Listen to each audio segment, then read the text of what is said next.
Ravi stood frozen at the front of the classroom, his hands trembling as dozens of eyes stared back at him. The teacher had just asked him to introduce himself in English, and suddenly, the words vanished from his mind like smoke in the wind. The room was silent, too silent, until a few quiet snickers echoed from the back. His cheeks flushed with embarrassment.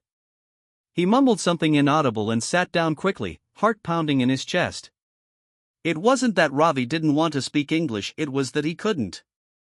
Growing up in a small village where even textbooks were scarce, English was always this distant, almost mystical language.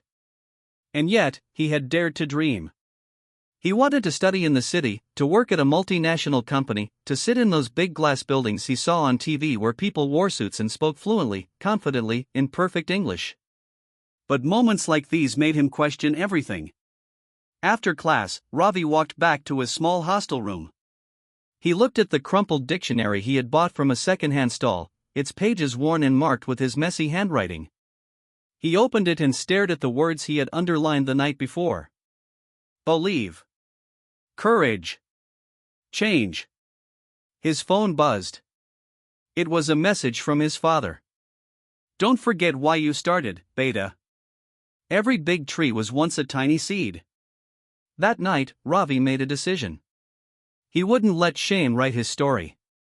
He started waking up an hour earlier than everyone else, whispering English words to himself while brushing his teeth. He recorded his voice, listened to it, laughed at his mistakes, and repeated the sentences again and again. He started watching English news, repeating each line like a child learning to speak.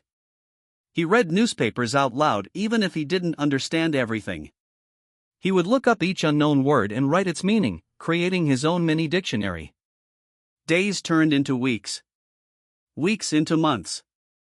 The laughter in class didn't stop immediately. But Ravi didn't either. One day, during a group presentation, a team member couldn't make it. The teacher looked around and called on Ravi. You'll have to cover for him. Are you ready? A storm brewed inside him. But instead of backing down, Ravi stood up and walked to the front. Good morning, everyone, he began, his voice slightly shaky but loud. Today, I will speak about how technology is changing our lives. He paused only once, and when he finished, there was no laughter, only claps. The teacher smiled, genuinely. Well done, Ravi. You've come a long way. That night, Ravi walked back home with a strange lightness in his step. He didn't feel like the boy who once feared every English word. He felt like someone who had climbed a mountain only he could see. Years later, Ravi did get a job in one of those glass buildings. He wore suits. He sat in meetings. He even helped train new recruits, many of whom struggled with the same fears he once had. He always told them, success isn't speaking perfect English. Success is refusing to give up when your voice trembles.